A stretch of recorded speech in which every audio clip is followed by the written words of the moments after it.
Cher réseau, bonjour, je m'appelle Cédric 14, je suis conseiller en investissement financier et en investissement participatif.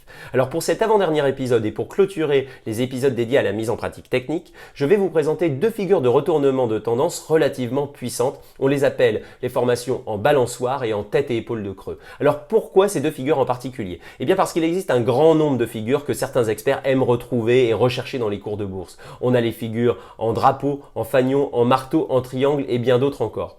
Mais leur fiabilité est tout à fait discutable du fait de la part de l'interprétation visuelle que chacun pourra en avoir. En revanche, les deux figures choisies prêtent beaucoup moins à interprétation et sont des figures de retournement de tendance dont les effets sur le cours de bourse peuvent être tout à fait remarquables. Alors commençons par la formation en balançoire que vous voyez s'afficher devant vous. Cette figure se met en œuvre lorsqu'un point bas est touché comme vous pouvez l'observer. La ligne tracée par les points A et B est le niveau à partir duquel nous pouvons émettre l'hypothèse que les points qui seront gagnés par le titre seront au moins équivalents aux points perdus par le titre dans la formation du plus bas. L'avantage de cette configuration est ainsi de nous fournir une cible d'achat précise, nous permettant de générer des gains conséquents. Alors je vous propose d'appliquer ce schéma théorique au cours réel d'une action que vous voyez s'afficher.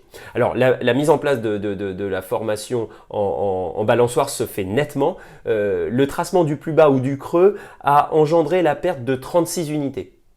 En projetant ces 36 unités au-dessus de la ligne rouge qui se situe à 96, notre cible se situera autour de 132. Et nous pouvons d'ailleurs observer que cette cible est atteinte et même dépassée. Alors passons maintenant à la formation en tête et épaule de creux. Alors cette figure de retournement est également relativement puissante parce que lorsqu'elle se forme, nous pouvons parier avec un bon niveau de fiabilité sur le rebond important que va connaître l'action observée.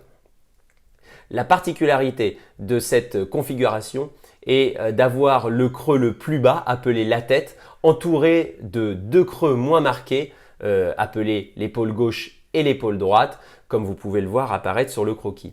Les points les plus hauts de ces épaules reliées entre eux vont faire apparaître ce qu'on appelle la ligne de coup, la ligne AB sur le schéma. Alors à nouveau, regardons un exemple concret, une action chinoise. Nous pouvons observer assez facilement la formation de cette ligne de coup, la ligne AB, qui va relier les épaules entre elles. Le point C et la tête ou le creux. Alors, la caractéristique de cette figure de retournement, c'est qu'elle se met en place assez rapidement. Et en général, il va être rare de voir une vraie phase de consolidation ou phase 1 se mettre en place comme nous avions pu le voir dans les épisodes précédents. De la même manière, l'analyse des volumes d'échange ne sera pas pertinent pour nous aider à repérer cette configuration. Donc, pour conclure sur ces épisodes dédiés à la technique, mon objectif n'était pas de vous transformer en expert de l'analyse graphique, mais de vous faire toucher du doigt les possibilités de se concentrer sur quelques indicateurs simples et compréhensibles pour vous permettre déjà d'améliorer nettement votre capacité à comprendre l'évolution du cours de bourse d'un actif et d'être en capacité d'acheter et de vendre dans le meilleur timing possible. Je vous dis à très vite pour le prochain épisode.